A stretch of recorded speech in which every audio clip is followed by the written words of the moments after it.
ಸಾಲ ಮಾಡಿ ಮದುವೆಯಾಗಬೇಡಿ, ಸರಳವಾಗಿ ಮದುವೆ ಆಗುವ ಮೂಲಕ ಎಲ್ಲರಿಗೂ ಮಾದರಿಯಾಗಬೇಕು ಎಂದು ಅಪರ ಜಿಲ್ಲಾಧಿಕಾರಿಗಳಾದ ಡಾಕ್ಟರ್ ಪಿ ಶಿವರಾಜು ಅವರು ತಿಳಿಸಿದರು. ನಂಜನಗೂಡಿನ ಶ್ರೀಕಂಠೇಶ್ವರ ದೇವಾಲಯ ಆವರಣದಲ್ಲಿ ಜಿಲ್ಲಾಡಳಿತ, ಹಿಂದೂ ಧಾರ್ಮಿಕ ಸಂಸ್ಥೆಗಳು ಮತ್ತು ಧರ್ಮದಾಯ ದತ್ತಿಗಳ ಇಲಾಖೆಯ ವತಿಯಿಂದ ಹಮ್ಮಿಕೊಂಡಿದ್ದ ಉಚಿತ ಸಾಮೂಹಿಕ ವಿವಾಹ ಕಾರ್ಯಕ್ರಮದ ಅಧ್ಯಕ್ಷತೆಯನ್ನ ವಹಿಸಿದರು.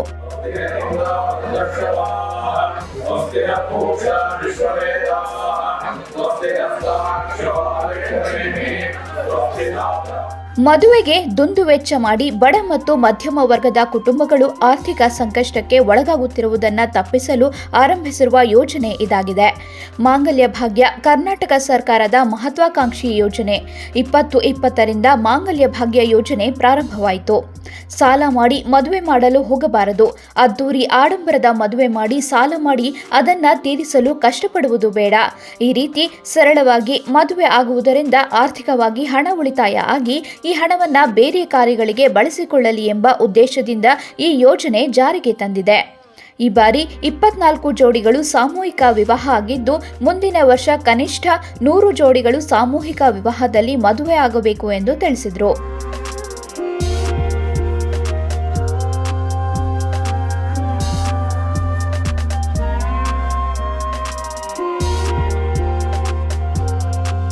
ನಂಜನಗೂಡು ನಗರಸಭೆಯ ಅಧ್ಯಕ್ಷರಾದ ಶ್ರೀಕಂಠ ಅವರು ಮಾತನಾಡಿ, ಧಾರ್ಮಿಕ ದತ್ತಿ ಇಲಾಖೆಯ ವತಿಯಿಂದ ಸಾಮೂಹಿಕ ವಿವಾಹ ಏರ್ಪಡಿಸಿರುವುದು ಉತ್ತಮವಾದ ಕಾರ್ಯ.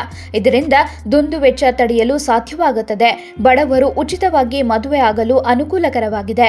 ಆದ್ದರಿಂದ ಇನ್ನೂ ಹೆಚ್ಚು ಸಾಮೂಹಿಕ ವಿವಾಹ ಕಾರ್ಯಕ್ರಮಗಳು ನಡೆಯಬೇಕು ಎಂದು ತಿಳಿಸಿದರು.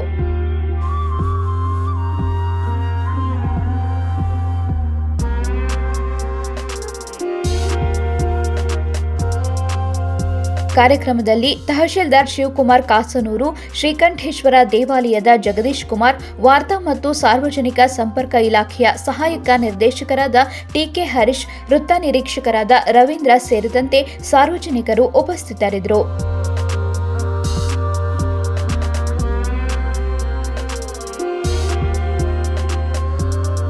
ಮಾಂಗಲ್ಯ ಭಾಗ್ಯ ಯೋಜನೆಯು ಕರ್ನಾಟಕ ಸರ್ಕಾರದ ಮುಜರಾಯಿ ಇಲಾಖೆಯಿಂದ ಶ್ರೀಸಾಮಾನ್ಯರಿಗಾಗಿ ಜಾರಿಗೊಳಿಸಲಾದ ಸರಳ ಸಾಮೂಹಿಕ ವಿವಾಹ ಯೋಜನೆಯಾಗಿದೆ.